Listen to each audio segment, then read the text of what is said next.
NFC tag അഥവാ NFC സ്റ്റിക്കറുകളെ കുറിച്ചാണ് പറയുന്നത്. ആമസോണിലും ഫ്ലിപ്കാർട്ടിലൊക്കെ വാങ്ങിക്കാൻ കിട്ടും. 25 പീസുള്ള ഒരു സ്ട്രിപ്പിന് ഏകദേശം 250 രൂപയൊക്കെയാണ് ആവുന്നത്. ഞാനിത് കട്ട് ചെയ്തെടുത്തതാണ്. NFC ടൂൾസ് എന്ന് പറഞ്ഞൊരു ആപ്പ് ഉപയോഗിച്ചാണ് ഇത് കോൺഫിഗർ ചെയ്യുന്നത്. ആപ്പ് തുറന്നതിന് ശേഷം ഫോണിലെ NFC ഫീച്ചർ എനേബിൾ ചെയ്യുക. എന്നിട്ട് ഫോൺ ഇതുപോലെ ടാഗിനടുത്തേക്ക് കൊണ്ടുവന്നാൽ അത് കസ്റ്റമൈസ് ചെയ്യാനുള്ള ഓപ്ഷൻസ് ഇതിൽ കാണിക്കും. തൊട്ടടുത്ത ടാബിൽ കാണുന്ന ആഡ് റെക്കോർഡ് എന്നുള്ളതിൽ ക്ലിക്ക് ചെയ്താൽ ഒരു QR കോഡിൽ ആഡ് ചെയ്യുന്നത് പോലുള്ള ടെക്സ്റ്റ്, URL, കോൺടാക്റ്റ് പോലുള്ള ബേസിക് കാര്യങ്ങൾ ആഡ് ചെയ്യാൻ കഴിയും. അവസാനത്തെ ടാബിലെ ആ ടാസ്ക് എന്ന ഓപ്ഷനിൽ ഫോണിൻ്റെ സെറ്റിങ്സുമായിട്ട് ബന്ധപ്പെട്ട wifi, mobile data, location, display brightness പോലുള്ള കാര്യങ്ങളൊക്കെ കൺട്രോൾ ചെയ്യാൻ കഴിയും. ഞാനിവിടെ എൻ്റെ സോഷ്യൽ മീഡിയ പ്രൊഫൈലുകളിലേക്ക് റീഡയറക്റ്റ് ചെയ്യുന്ന ഒരു ലിങ്കാണ് ആഡ് ചെയ്യുന്നത്.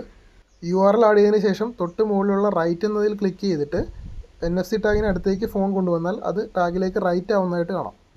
ഇനി NFC ഓൺ ആയിരിക്കുന്ന സമയത്ത് ഫോൺ ഈ ടാഗിനടുത്തേക്ക് കൊണ്ടുവന്നാൽ നമ്മൾ നേരത്തെ സെറ്റ് ചെയ്ത് വെച്ച ലിങ്ക് ഓപ്പൺ ആവുന്നതായിട്ട് കാണാം.